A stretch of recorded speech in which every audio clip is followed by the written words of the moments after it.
कई बार हमने देखा है जो 10 बजे जो चीजें होती हैं 12 बजे वो बदल जाती हैं, 2 बजे उसके विपरीत रिजल्ट आ जाता है। तो कई बार ऊपर उतार चढ़ाव तो काउंटिंग में होता चलता रहता है। सब पार्टियों के अलग अलग क्षेत्र होते हैं, किसी में किसी का स्ट्रांग होल्ड है, कभी इसके बूथ खुल रहे होते हैं तो वो ऊपर चला जाता है, दूसरा ईवीएम खुल रहा होता है तो दूसरा नीचे आ जाता है। तो मुझे लगता है कि इस पे चर्चा करना तो व्यर्थ की बात है, लेकिन 10 बजे के बाद एक थोड़ा ट्रेंड, शुरुआती रुझान जो जिसे कहा जाता है 10 बजे के बाद शुरू होता है। ये अंग्रेजी में मुहावरा है, नेवर से डाई स्पिरिट। ये जो आपकी इस समय दिखाई दे रही है, अगर ये चुनाव के दौरान होती तो वाकई ये रिजल्ट अभी भी दिखाई दे जाते, लेकिन शायद उस समय नहीं था, चुनाव के दौरान ये नहीं दिखाई दिया, इसलिए मुझे लग रहा है कि ये टैली गड़बड़ हो रही है।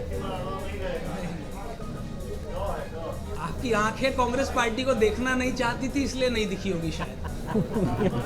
ठीक है, लेकिन फिर भी सर ये जो जज्बा है इसके लिए आपने बधाई तो देंगे ना, एक प्रवक्ता के तौर पर। जबरदस्त बधाई है। एक प्रवक्ता के तौर पर वो लगातार डटे हुए हैं, एक्सटेंशन के साथ ये आगे भी रहे। हाँ। क्योंकि पार्टी के ऑर्गेनाइजेशनल स्ट्रक्चर को इससे मजबूत आप कर पाएंगे। जो कमजोरी रही है, देखिए जिंदगी की हार्श रियलिटी को समझना होगा कि आपका ऑर्गेनाइजेशनल स्ट्रक्चर कमजोर रहा। एनडीए का जो कोहेशन है वो जनता के विश्वास नहीं दे पाया, वो उसका आपके इंडिया का, इसलिए ये दिक्कत हुई होगी। इनके सर माफ कीजिएगा, देखिए जो टैली है वो 383 सीटों तक पहुंच चुकी है, और जो बहुमत के लिए जो जरूरी नंबर है वहां तक एनडीए पहुंच चुका है। ये तस्वीर इस वक्त अब आपको दिखा रहे हैं, 272 सीटों पर एनडीए आगे बढ़ चुका है। इंडिया गठबंधन 93 सीटों पर। इस वक्त की सबसे बड़ी खबर तो जो जरूरी नंबर है, जो मैजिक नंबर है, वहां तक अब एनडीए पहुंचता नजर आ रहा है।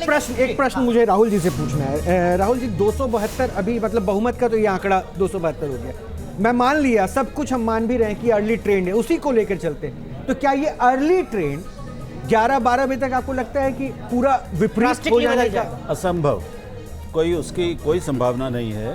अनिल जी सुनिएगा, राहुल देव कह रहे हैं ईवीएम के कारण हम पिछले चुनावों के अनुभव से भी जानते हैं कि शुरू के आधे पौने घंटे में जो रुझान एक बार कायम हो जाता है समग्रता में, वो अपवाद स्वरूप ही बदलता है।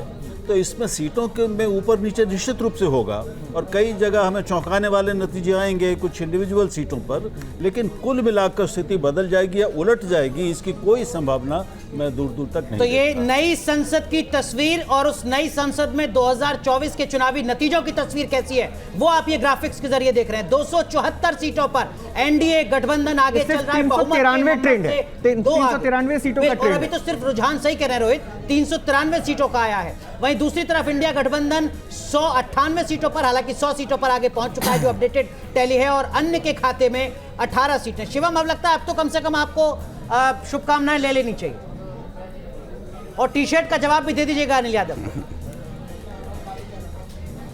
नहीं, बहुत बहुत धन्यवाद। देखिए, बहुत बहुत धन्यवाद। मैं फिर से कहता हूं, 400 पार के लिए हम देश की जनता के बीच में थे, हर तरीके से प्रचार किया, सब कुछ किया।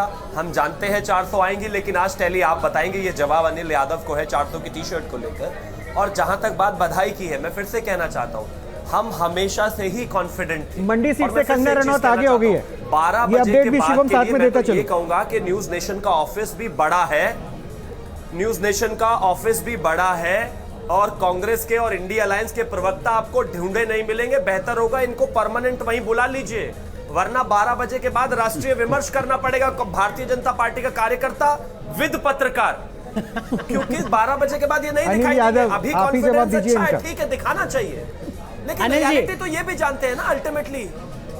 अनिल जी, शिवम त्यागी कह रहे हैं कि बंधक बना लीजिए कांग्रेस के प्रवक्ताओं को, 12 बजे के बाद मिलेगा नहीं कोई।